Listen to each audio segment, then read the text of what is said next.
in the Netherlands, in Italy, in Spain, Great Britain, everywhere. Not so many people know so many things about Romania. So we still have a deficit of communication. And I'm always glad when I have the opportunity to say a couple of things about my country. Romania has always been part of the European world, long before we even imagined the European Union. And Romania was always part of the European culture, shared the European values, and we have been very unfortunate, together with other nations, to be cut off from Europe after the Second World War.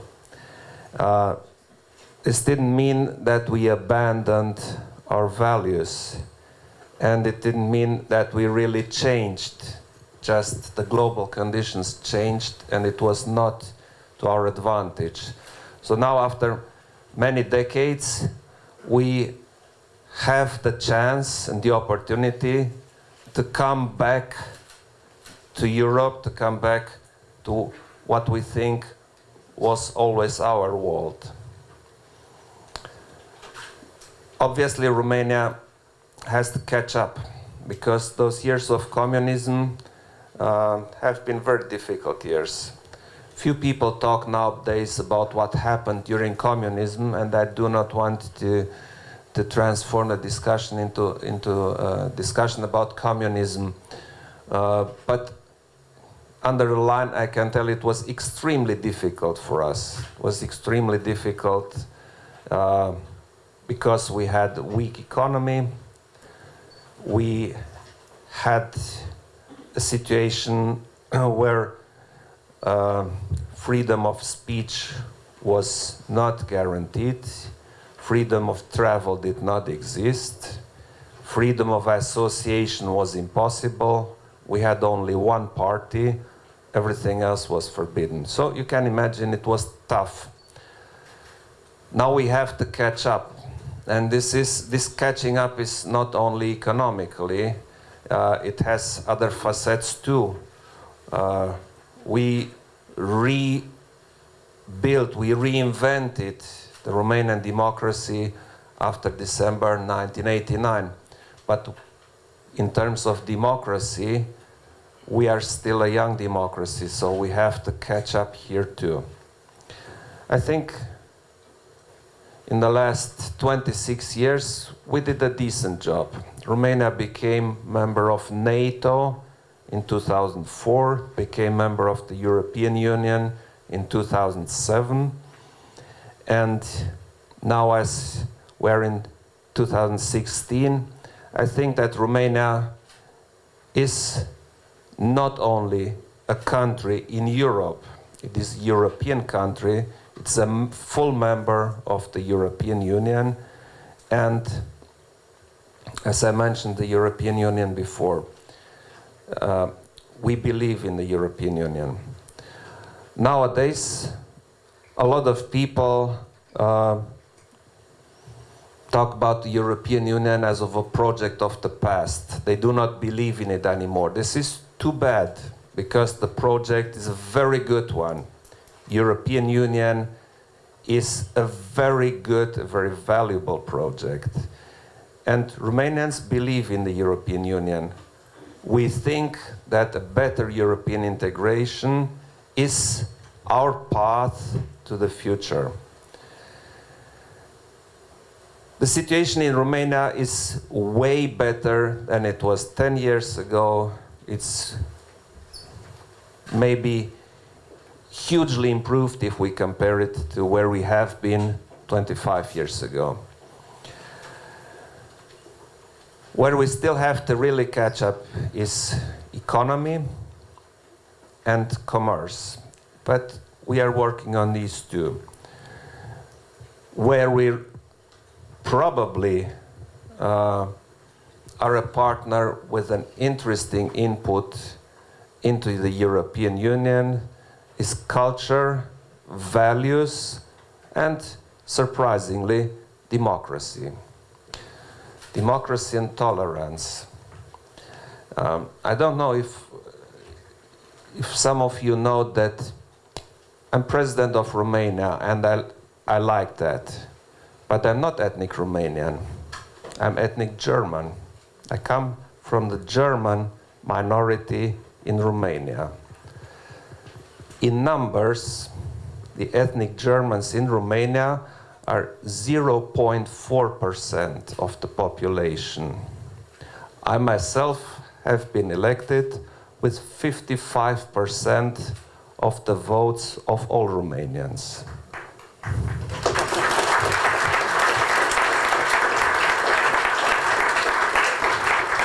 So, if this is not an example how a nation can trust somebody coming from a minority, I don't know which one could be one. So this applause is, I consider, not for me, but for the Romanians, because they had the courage to show that they are really open people. And I think this is something we really can contribute to the democracy in Europe.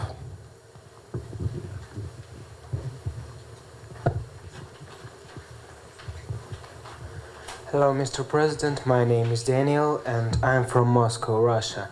And I also have a question. Had you ever expected that you'll become a president of Romania while being a school teacher? And what's the reason of such a big and great step, starting from a school teacher to a president of such a great country? Thank you.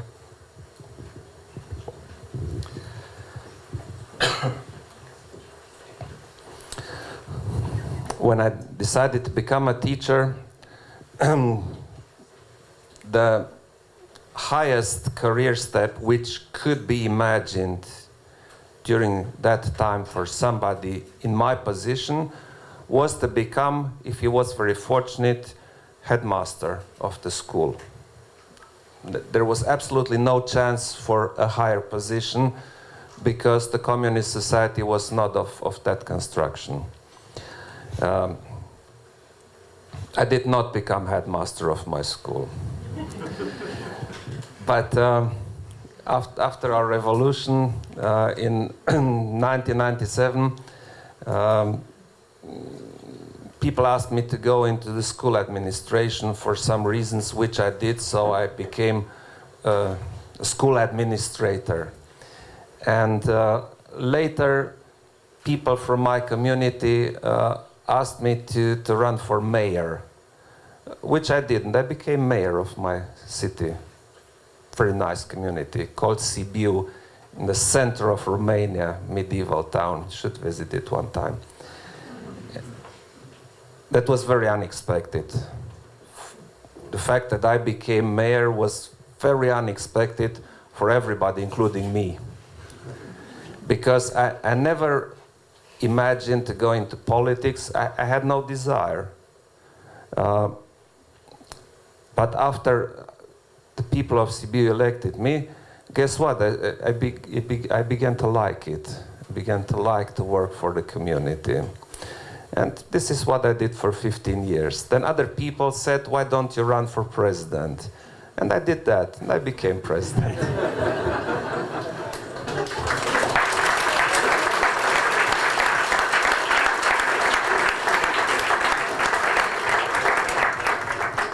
You know, in politics, it's both ways. To be successful, you have to trust the people, and the people have to trust you. And if both happens, then usually politics is not a dirty business. It's a very fair and very good business. And I feel excellent because I can really do something for my community. When I was a mayor, I did for my urban community. Now as a president, I can do something for my nation. And I like this very much. Thank you. Hello, My name is Mark. I am from school 2121 from Moscow, Russia. And earlier you were talking about the relationship of Romania with its neighbors. What do you think is the most important thing in the healthy relationship between the countries? Thank you.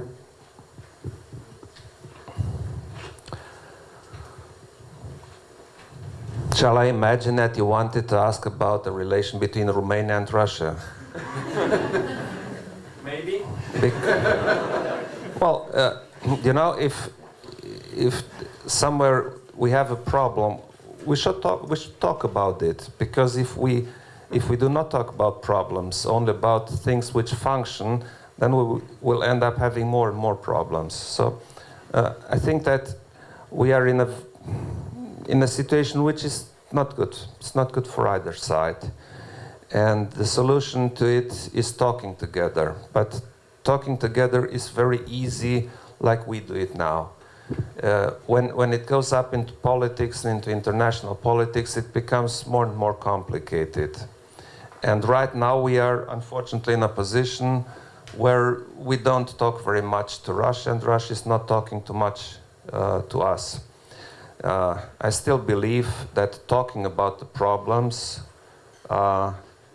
gives us a chance to find solutions. And when I said that it's important to tackle the problems we have with our neighbors, obviously, the first thing that comes into my mind is our eastern neighborhood. Because in the West, we are surrounded by partners from the European Union. It's not very complicated. But we have in the East, we have Ukraine, we have Moldova, and we have no common border, but then we have the Russian Federation, we have Georgia, and so on and so on.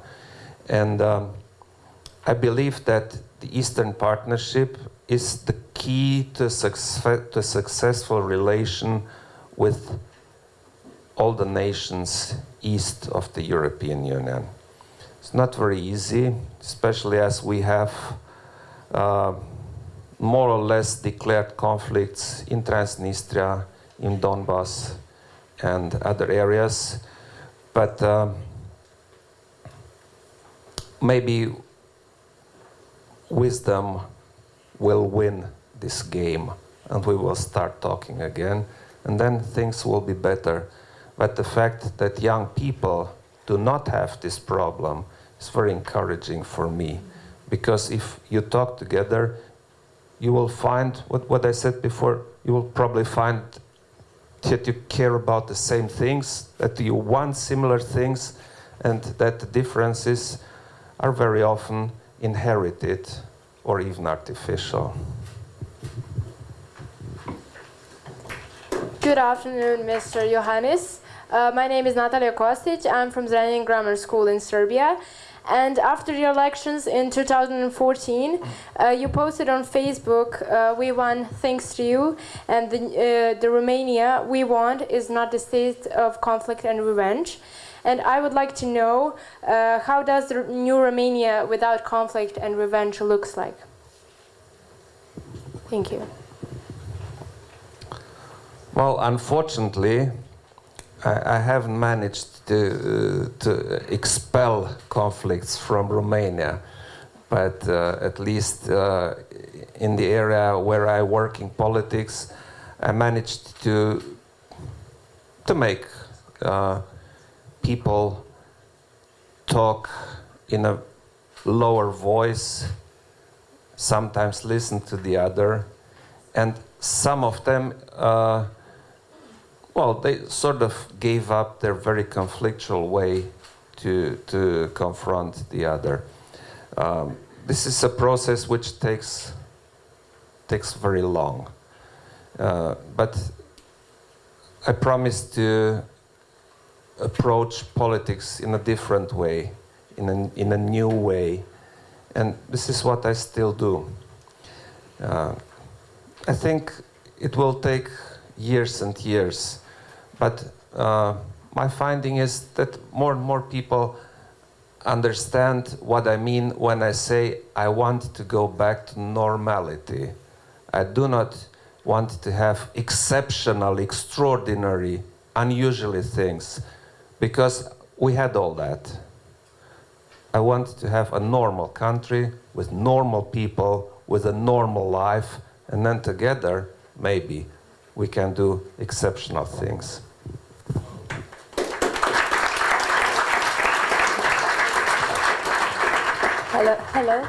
Hello. My name is Miruna, and I'm from Bistrița, Romania. And what I want to say is that right now, a very controversial topic in Romania is and has been for a long time the corruption in the system, especially the political system. And people say that the problem is mainly in the mentality, our mentality. And my question for you is, where do you think this mentality started? Where does it come from? Why don't other countries have the problem we do? Thank you. Thank you. You may know that personally, I'm a strong supporter of the anti-corruption fight. I'm supporting the institutions that fight corruption. I have a very easy to understand public discourse against corruption. I think that corruption is not a problem. I think corruption is the problem we face in Romania, because corruption destroys everything. Corruption destroys trust. Corruption destroys public investment. Corruption prevents economic development. Corruption is bad for foreign investment, and corruption is bad for the way people feel. So corruption is really the enemy we have. So we fight it. It's not easy at all, but still, I think during the last years people could see that fighting corruption is possible. We have so many very high politicians under prosecution, which does not really happen in many countries, but it happens in Romania. And we do not have people only prosecuted, we have prison sentences for a lot of people, even for former prime ministers, ministers, people from the parliament, and so on and so on. So now I think we are in a phase in between where at least in the higher political levels, corruption is sort of sorted out, because for the simple reason they do not dare anymore. Not everybody has been convinced, but they don't do it anymore because they're caught. So we have to go down and eradicate corruption from a lot of public systems, also from some private systems, because usually people think that corruption affects only the public systems. Well, that's not quite true. It affects private systems too. Why we have corruption in Romania? Mainly for two reasons. It's part of our history from the time when Romania has been ruled by foreign rulers, and they admitted corruption as a state system. And then we had communism, which almost managed to destroy the core values of the Romanian nation and opened the path for corruption. So we just have to fight it. It's an ugly fight. It's a dirty business to fight corruption, because corruption is dirty. It's difficult. It brings with it a lot of very unpleasant public debate. It obviously brings up politicians who do not want to have this anti-corruption fight. And finally, I'm convinced that in Romania we will manage to have very low level of corruption. Usually people think that corruption can be eradicated.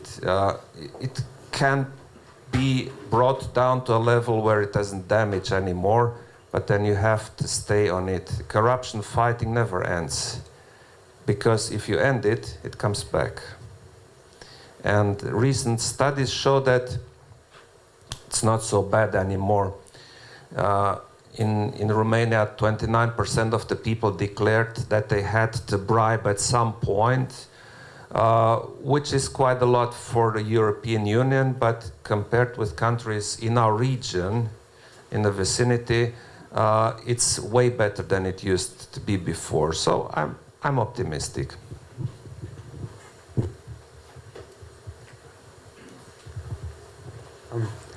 Hello, my name is Alex. I'm from school 2121 from Moscow, Russia.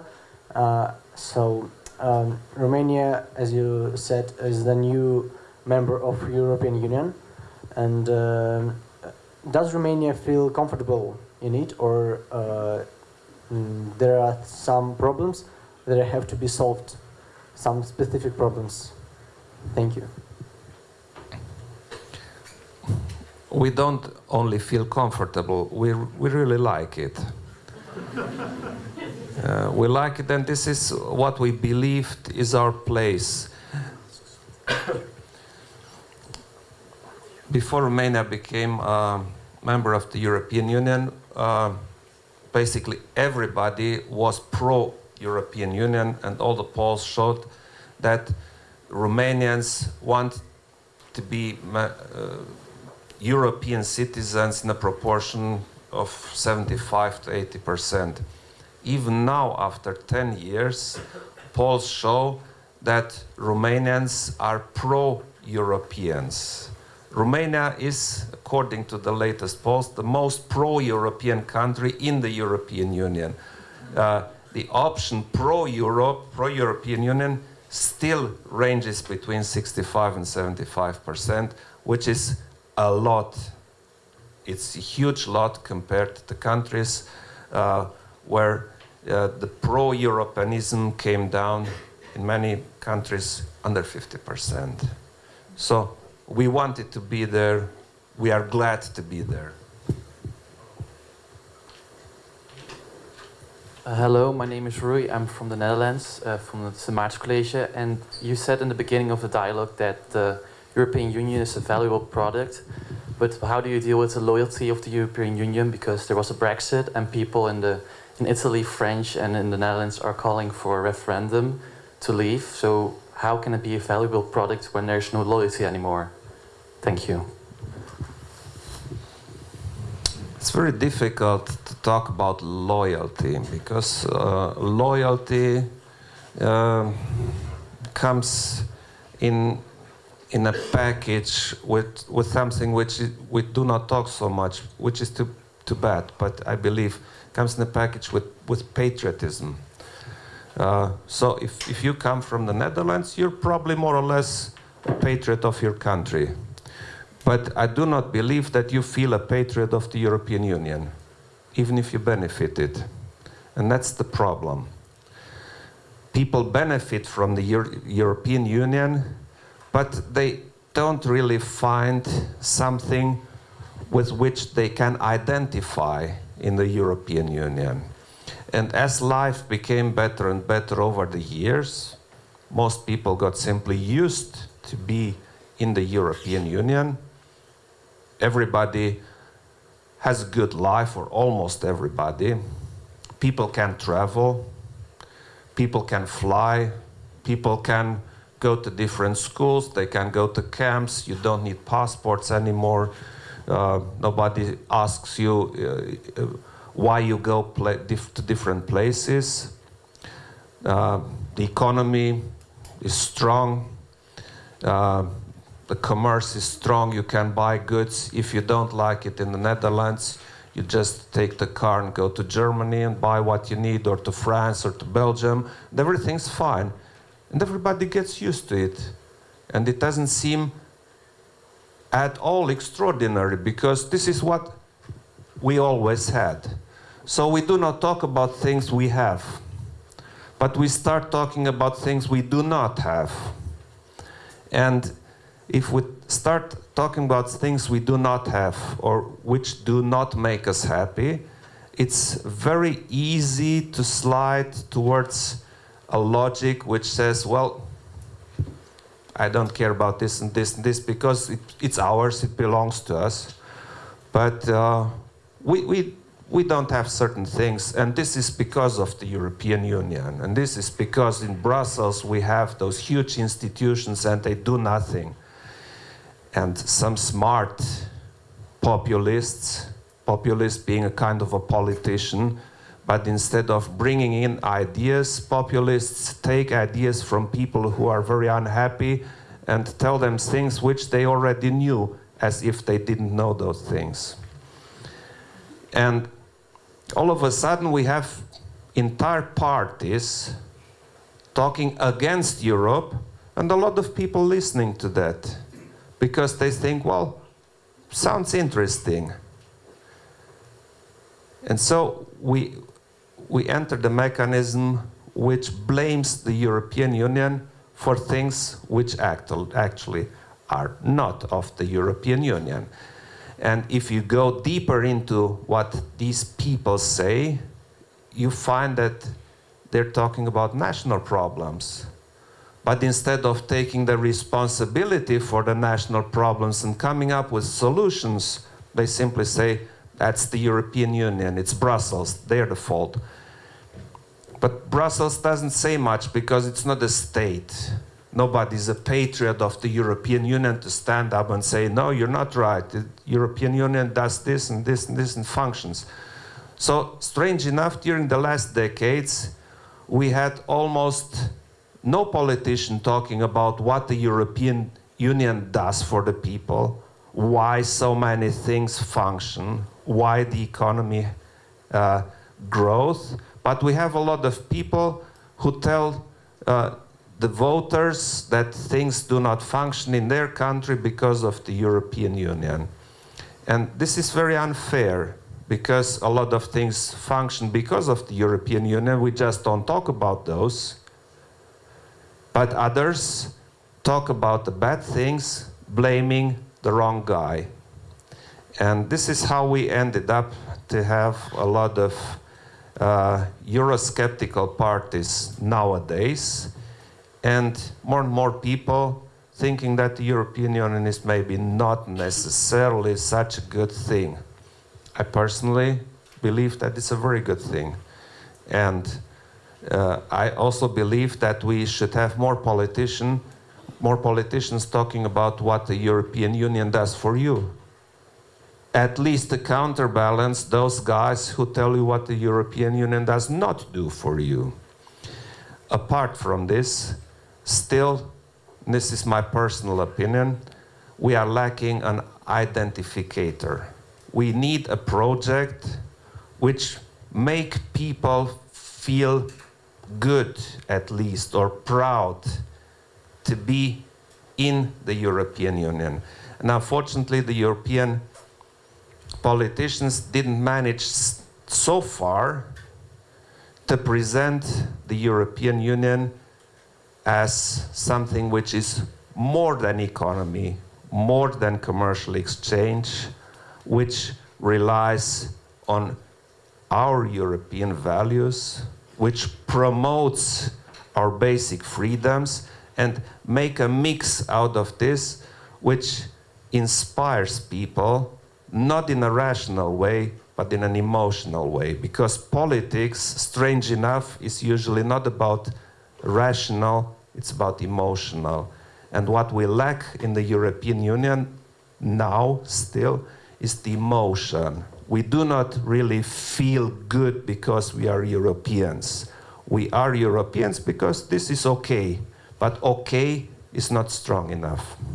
So maybe you find a solution for this.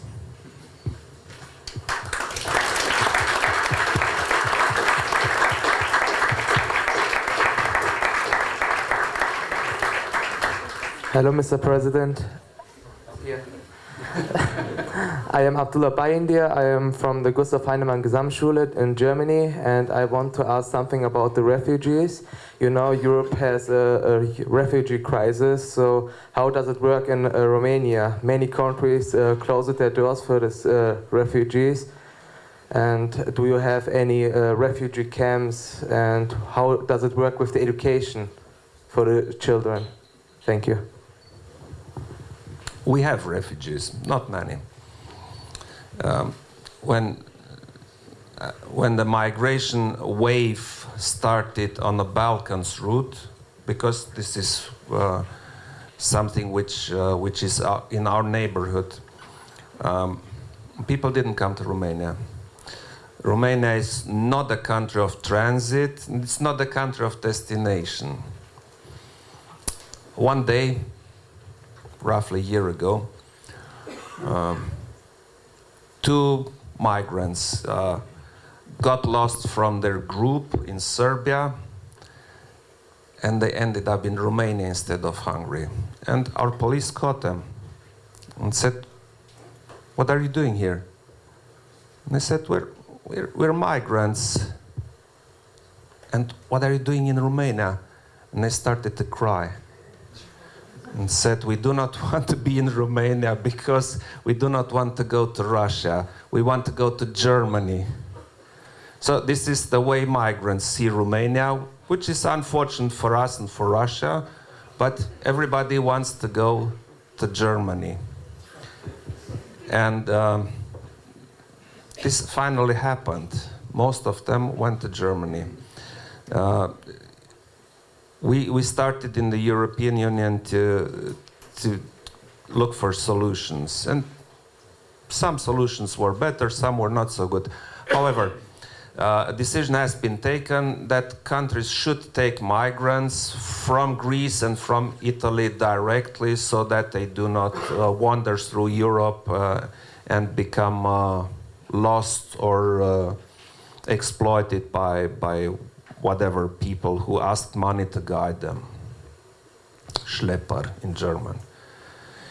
And so we also started to take migrants. It's not very comforting and not very good for our self-esteem, because we prepared very well and we have camps for migrants. So we sent teams to Greece, to Italy. After we checked number of people, it's on request. So the country puts in a request for 300 migrants, and 300 people are checked, security checked, and prepared to go there.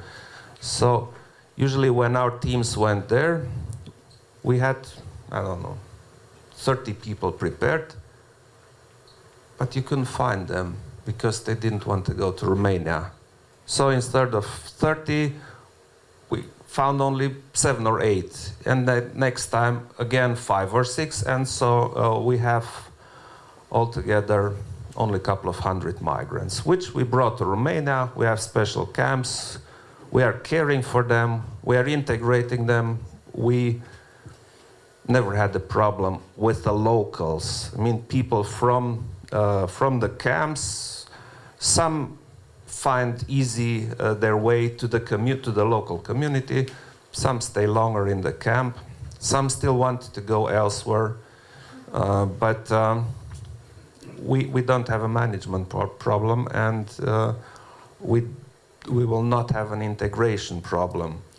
But the migration wave has not stopped, and it will not stop as long as we have war in Syria.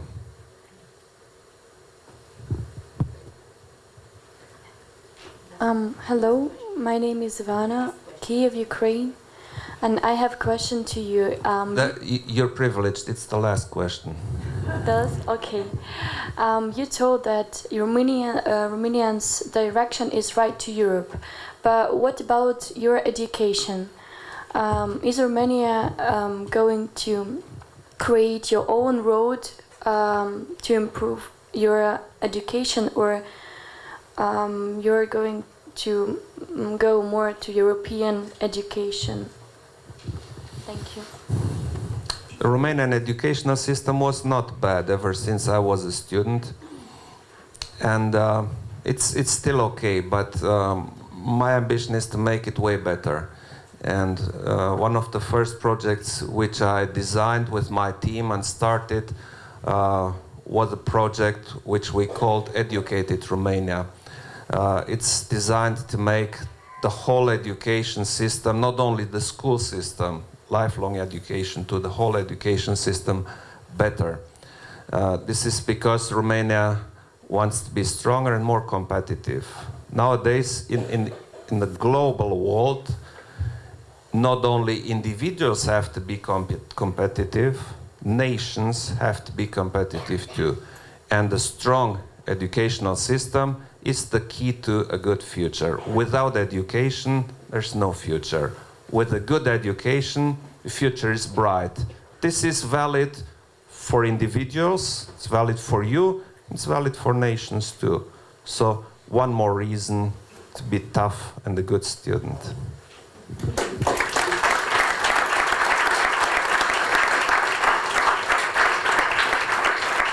Mr. President, we prepared a final question, an extra final question for you. Is it possible just to take this one? Just a moment, Thomas, just a moment. Sorry.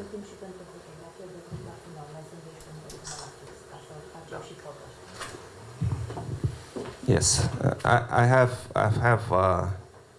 time for an extra question, and then I have time for an extra picture because I want a photo with everybody. Thank you very much.